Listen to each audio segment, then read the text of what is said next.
خیلی آبه ها. یه توربینه یا دو توربینه؟ ها؟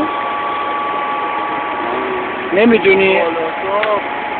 مثلا توربیناشو نمیدونی نه؟ چرا آب از تمام توربین‌های تعبیه شده در ساختمان سد میگذره، اما هنوز آب به اندازه‌ای که دریچه‌های طغیان فعال بشن بالا نیومده.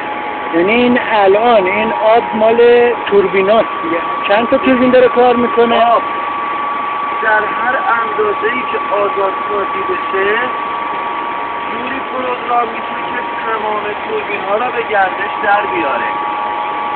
یعنی آبو از یه لاین، از یه پایپ عبور نمیدن که فقط یه توربینا بچرخونه.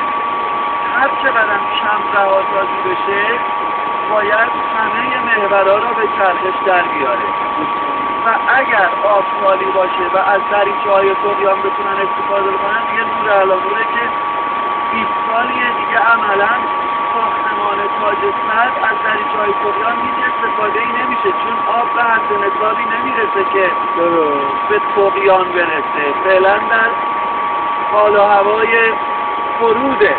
خدا برگردونه سالهای فراز و برکت رو انشالله به حرف این وقت.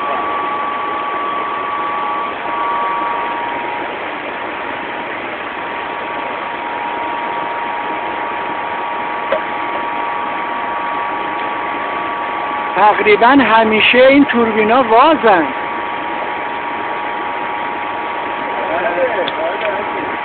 بعد آب میره جلوتر تو سد تنظیمی انباش میشه و مورد مصرف کشاورزی قرار میگیره، ولی آب در کمترین حد هم که رهاسازی بشه کار گردش توربین ها رو انجام میده.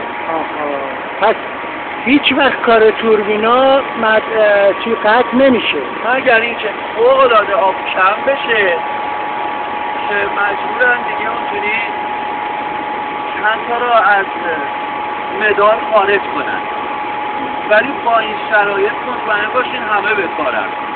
ببینید شما فرمودی که این رویان خودش آب خیلی آبه، خیلی